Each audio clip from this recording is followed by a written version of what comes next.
and women's rights, just think about the fact that they'll be thinking about you. As far as scientific illiteracy, I think Trevor touched quite well on the evolution issue. There's also the condom issue. If you look at AIDS in Africa, that's been contributed to significantly by the Catholic Church.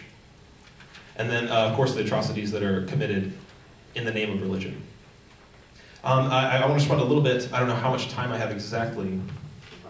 About 2 minutes, okay. I want to respond a little bit to the claims that Kyle made, and about the problems that Christianity answers. I think it's really convenient that Christianity answers the problem of sin, because I would contend that Christianity creates the problem of sin. You know, you hear it all the time. Have you ever lied? What does that make you? A liar. A liar, yeah. Have you ever stolen? What does that make you? A thief. You're told you're a sinner, that you have this problem, this sickness from birth, and it's awful convenient that Christianity offers the cure. Can I ask you something? Have you ever told the truth? What does that make you? Have you ever refrained from stealing when you know you could get away with it? What does that make you? People are decent. We don't need redemption. And I would also argue, finally, that charity and generosity can come in spite of Christianity and not necessarily always because of it. Okay, try to name in your mind one charitable act that could be done by a religious person for religious reasons that could not be done by a secular person for secular reasons. It can't be done. So, does Christianity do harm to the world? Or are Christian beliefs damaging the world? Yes. And of course, the discussion on this issue is greater than who wins or loses in this kind of a debate. I mean, we can move forward into the tedious business of the arithmetic of ethical and unethical outcomes of Christian belief. Does charity done by some, maybe most Christians, outweigh the atrocities committed and lies propagated by some, maybe most denominations of Christianity? I don't think so. But this discussion takes place over the heads of those who deny today's motion outright. Thank you.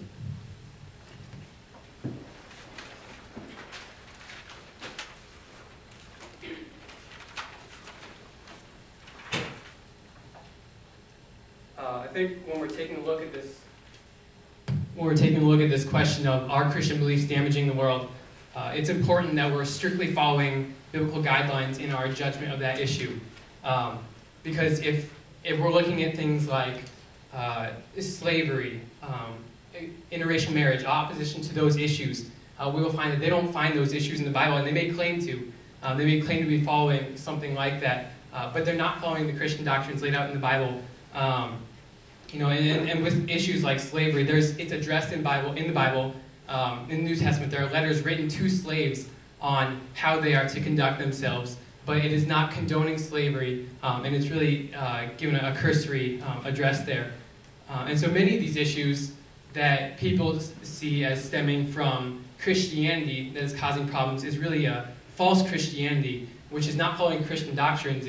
It's moralism under the name of Jesus, which they're taking out of context. So really, you have humanism just being modified to fit what people want with Christianity. And when you talk about things like humanism and secular charity versus Christian charity, I'll agree that there are so many acts that both sides can do, and people know what is right and wrong. The question is, why don't you do what is right? I mean, everybody in here will probably admit that they have done something wrong in their lives. And so the question isn't, can you balance out the right and the wrong, but where is your authority coming from on that issue? Are you deriving your own morality, which is, hold on, let me gather myself here.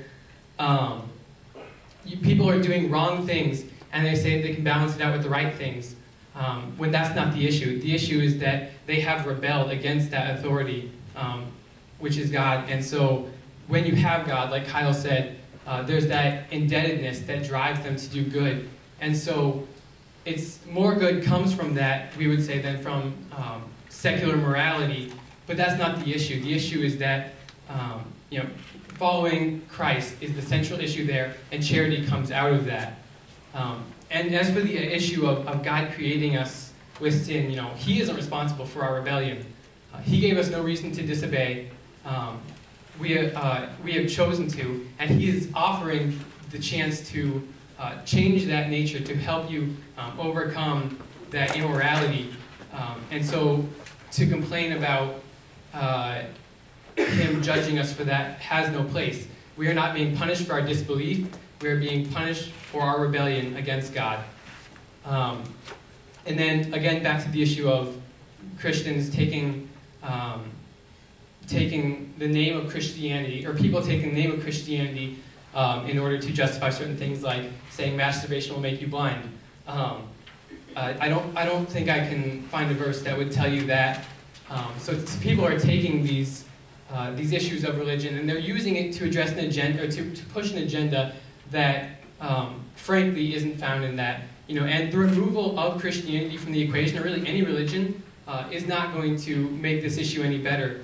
If you take religion away from that, you will find people will still commit evil, or another religious idea will come and take its place. So these Christian ideals that are being made up by people claiming to be Christians, they're not following the Bible, then they have no room in this debate, because the debate is on what we're finding in the Bible and how that is affecting the world. So really, Christianity, what it seeks to do, it's not an absence of critical thought. Christianity seeks to change the flawed beliefs and acts that people have, and so it's really aligning those with the Bible. And so those Christian beliefs are going to be stemming from something with authority, and correcting those atrocities.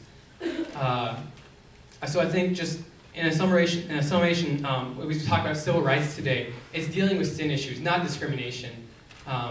And we aren't, Christians have no right to judge people on issues like homosexuality or whatever if they do not have Christ. That is the central issue, and any morality following that really needs to be addressed on an individual basis when that person has really made the transition. So, there are certain issues which maybe Christianity doesn't have a place in until those people are really following the Bible. And I think a lot what happens is people are trying to take these things, and they know that there's a solution, and they try to put a solution on somebody who isn't following that, and that's where the problems come in. But Christianity, as following the Bible, is all the good that we can have in the world.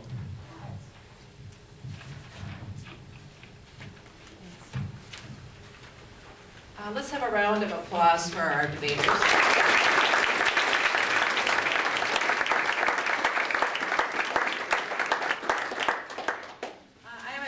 Just going to moderate questions or comments from the audience, and by moderate I mean just pointing at people with their hands up. Please let us know to whom you might be addressing your question, or if you're just contributing to audience discussion, that's fine too. I think if you're going to talk to a particular team, you should identify which team you're asking a question of. I saw a hand out there, please. Yeah, I have a difficulty. You may want to stand so we can all hear you. I have a difficulty with a changing definition of Christianity. I'm directing this to the... you say that, yeah, some Christians do bad things, but they're not really Christians. So you can't blame Christianity. By that logic, Christianity's never done anything wrong in its entire history. You can't do it that way. You can't simply define the people who do bad things as not real Christians. There's an awful lot in the Bible that does support horrendous things. And those, apparently by your definition, are Christian. Please, if you can stand if you want. If people can't hear, feel free to stand. I heard that mostly as a statement. Could you put that, what's the question you're asking? I'm asking your response. Jump in here, Taylor, if you want to. Well, I think that true Christians can do horrible things. I think maybe the argument we're trying to make is, I think the masturbation will make you blind is a good example. That one's just simply, it's not a Christian teaching, it's not in the Bible.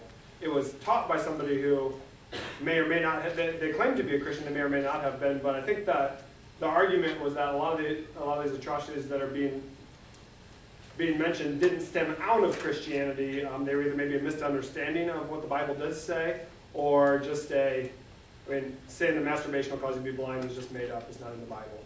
So, I don't know if that helps. I just want to add to that. When we say that, it's not that Christians can't do wrong things. It's when Christians, just like anybody else, will do wrong things, but their Christian beliefs are not the stem of those things.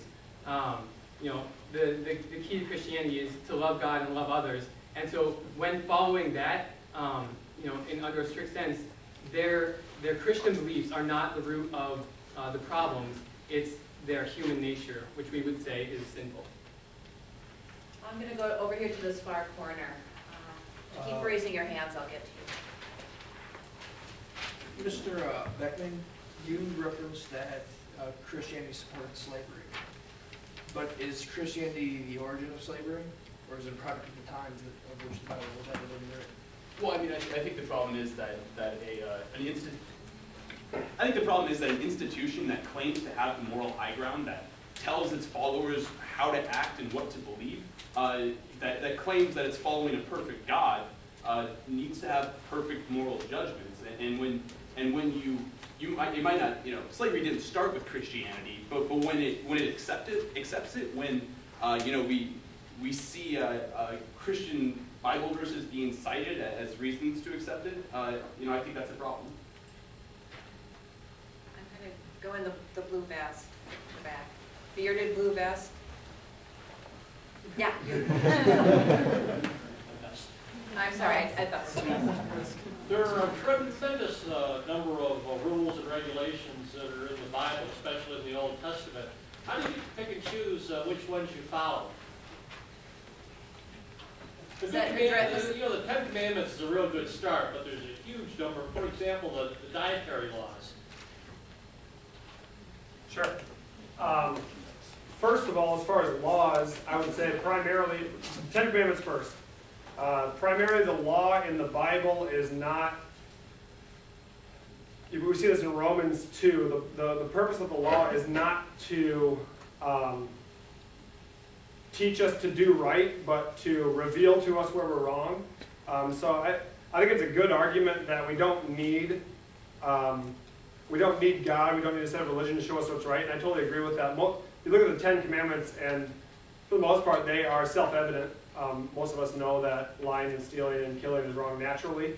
The Bible is the law serves sort of as a mirror to show us that our face is dirty, but it doesn't. The law itself doesn't offer a solution to make it clean. Well, the point is, I got no problem with the Ten Commandments. Yeah, no, sure. There are a lot of other things in the Bible that enjoin you to do something or not to do something. And I doubt that if there's not one person in this room that really follows the Bible completely, even 90%. Sure, and if we had a little more time, I probably wouldn't offer a lot of solutions for all of them. I think when we see laws in the Old Testament, we see some that are moral, that apply across the board. We see some that are situational for some things in the sacrificial law that don't apply. They've been fulfilled in Jesus. I think it would take a long time to maybe explain that. I'm not sure I can do all of that, but some of them I think we all need to obey. Some of them are for a certain situation at a certain time. That isn't going to be satisfactory to you, I'm sorry. But I don't know if anything that there. No. Okay. The far end of the second row here. The scripture in Leviticus that addresses the immorality of homosexuality is surrounded by other scriptures pertaining to sexual ethics. Could you elaborate why homosexuality is being the focus of this, whereas it says there, such as, if you marry a woman that's not a virgin, you're allowed to kill her? Please repeat the question. Yeah, the question is about biblical sexual ethics regarding homosexuality and adultery. Right. And all biblical sexual issues really stem from the same thing. And it's an issue of, we have Jesus Christ is pictured as the head of the church, which are believers. And when you have marriage, which is the example, you have the union. The man is akin to the head or Christ, and the woman becomes the body, and they become one unit.